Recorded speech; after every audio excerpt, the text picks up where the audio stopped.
한국연구재단은 능력과 자격이 되는 지원자를 선정하여 지원하지 않고 탈락시키는가 하면 능력과 자격이 되지 않는 지원자를 선정하여 지원하고 있습니다. 이러한 행위를 상위 기관인 교육부가 방관무견하고 있습니다.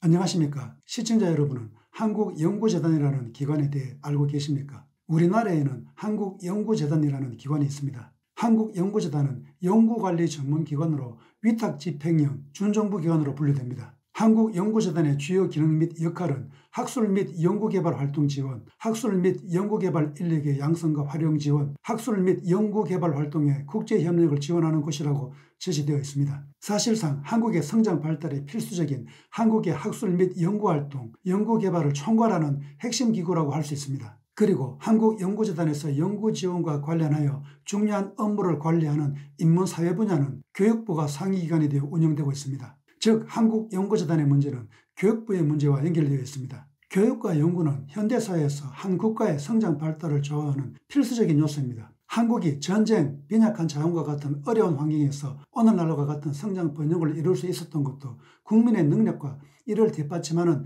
교육과 연구가 바탕이 되었기에 가능하였습니다. 실제 오늘날 한국의 산업, 기술, 경제, 과학, 국방, 문화 등 모든 분야의 성장과 발달, 성취는 한국의 능력이 있는 인재들이 교육과 연구를 통해 성장, 성취의 결과를 만들어 내었기에 가능하였습니다. 교육부, 한국연구재단, 대학은 한국의 교육과 연구 분야를 이끌어가는 핵심 기관입니다. 그런데 이러한 중요한 역할을 하여야 할 기관들이 정상적으로 운영되지 않고 있는 것은 물론 심각한 부패, 위법 행위를 자행하고 있습니다. 이 때문에 많은 우수한 연구자들이 올바른 환경에서 연구를 하지 못하고 있습니다. 한국연구재단이 자행하고 있는 대표적인 부패, 위법 행위의 유형 중 하나는 능력, 자격을 갖춘 연구자를 선정하여 지원하지 않고 있다는 것입니다. 한국연구재단은 정기적으로 사회의 성장, 번영에 이바지할 수 있는 우수한 연구를 하고 있거나 그러한 연구를 원활히 수행할 능력, 자격을 갖춘 연구자나 연구기관을 선정하여 그 연구가 원활하게 진행되고 수행될 수 있도록 지원하고 있습니다. 그런데 한국연구재단은 능력과 자격이 되는 지원자를 선정하여 지원하지 않고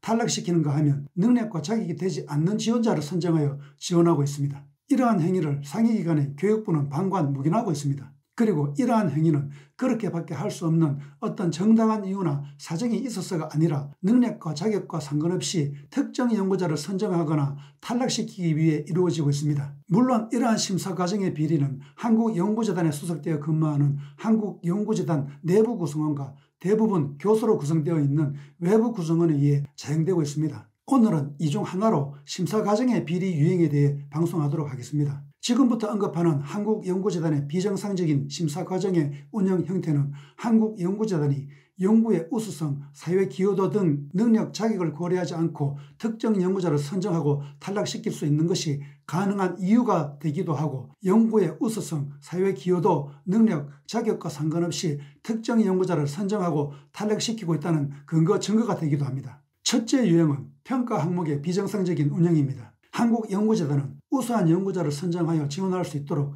연구자의 재능, 자격을 평가할 수 있는 평가 항목을 만들어 놓고 그 평가 항목을 근거로 능력, 자격이 되는 연구자를 선정하여 지원하고 있습니다. 그런데 만들어진 평가 항목이 적절하지 않을 뿐만 아니라 만들어 놓은 평가 항목도 적용하지 않거나 적용하더라도 정상적으로 적용하지 않고 있습니다. 적절한 평가 항목을 만들지 않는 유형은 이후 언급하기로 하고 먼저 만들어 놓은 평가 항목을 정상적으로 적용하지 않는 유형부터 언급하도록 하겠습니다. 첫째 유형은 만들어 놓은 평가 항목을 모두 적용하지 않고 극히 일부만 적용하고 있습니다. 한국연구재단이 재능, 자격을 갖춘 연구자를 선정하여 지원하려면 재능, 자격을 갖춘 연구자를 선정할 수 있는 평가 항목을 만들어야 하고 그렇게 만든 평가 항목을 빠짐없이 적용하여야 합니다. 그런데 모두 적용하지 않고 극히 일부만 적용하고 있습니다. 심지어 평가 항목과 관계없는 엉뚱한 내용을 평가하기도 합니다. 지금 화면에 보이는 것은 한국연구재단이 능력, 자격을 갖춘 연구자를 선정하기 위해 만들어 놓은 평가 항목과 그 항목에 배당되는 점수 비율입니다.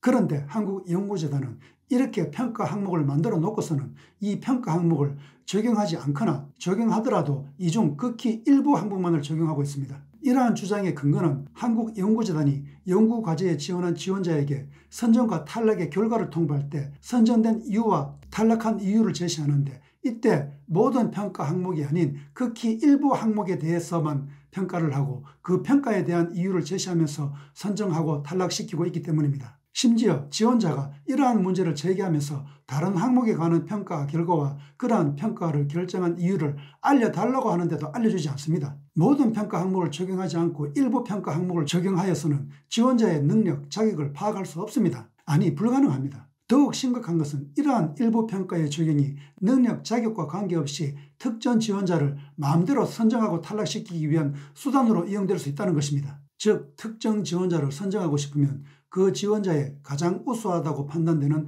평가 항목만을 평가하여 그 평가를 근거로 선정할 수 있습니다. 반대로 특정 지원자를 탈락시키고 싶으면 그 지원자의 가장 문제되는 평가 항목만을 평가하여 그 평가를 근거로 탈락시킬 수 있습니다. 그리고 실제 현재 한국연구재단은 극히 일부의 평가만을 하면서 지원자를 선정하고 탈락시키고 있습니다. 실제 모든 평가 항목을 적용한 평가 점수를 근거로 지원자의 선정 여부를 결정하면 연구재단은 자신들이 원하는 특정 지원자를 선정할 수도 탈락시킬 수도 없게 됩니다. 그런데 시청자 여러분은 한국연구재단이 어쩔 수 없는 어떤 정당한 이유나 사정이 있어 일부 평가 항목만을 평가하고 있을 수도 있다고 생각할 수 있습니다. 그런데 이러한 가능성은 전혀 없습니다. 이렇게 주장하는 근거는 그렇게밖에 할 수 없는 어쩔 수 없는 정당한 이유나 사정이 없기 때문입니다. 물론 이 경우 기관들이 자주 내세우는 이유가 있기는 합니다. 바로 예산 부족, 인력 부족과 같은 이유를 제시하면서 정당성을 주장하는 경우가 있습니다. 한국연구재단의 경우 심사할 수 있는 심사자의 부족이나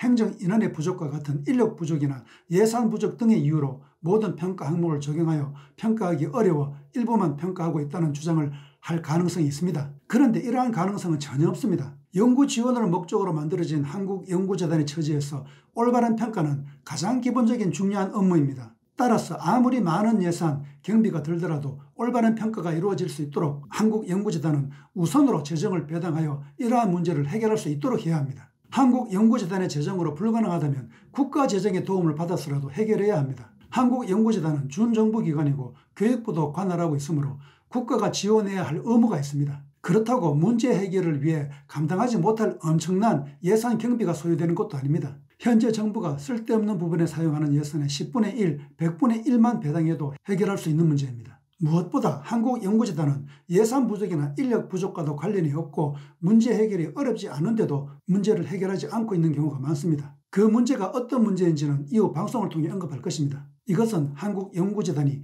예산 부족이나 인력 부족 등의 어쩔 수 없는 이유로 인해 문제를 해결하지 못하고 있는 것이 아니라는 것을 의미하기도 합니다. 사실 이러한 주장은 부정부패 위법행위가 적발되었을 경우 그 부패 위법행위를 무마하고 책임 혐의에서 벗어나기 위해 이루어지는 가짜 맹물인 경우가 대부분입니다. 현재 저는 한국연구재단에 대해 이와 관련된 문제의 해명을 요구하는 이의 신청을 올린 상태이며 답변을 기다리고 있습니다. 물론 한국연구재단은 이러한 제 답변 요구에 제대로 조치 대처하지 않을 가능성이 높습니다. 제가 이렇게 주장하는 근거는 이미 한국연구재단으로부터 이러한 행위를 무수히 많이 당하여 왔기 때문입니다. 답변이 오는 대로 다시 방송할 예정이며 이때 제 말이 사실이라는 것을 알게 될 것입니다. 그런데 한국연구재단의 비정상적인 심사는 평가 항목의 적용 문제에 그치지 않습니다. 다른 더욱 심각한 심사 문제가 있습니다. 다음 시간에는 한국연구재단이 자행하는 두 번째 심사 과정의 비리 유형에 대해 방송하도록 하겠습니다. 저의 방송을 시청해 주셔서 감사합니다.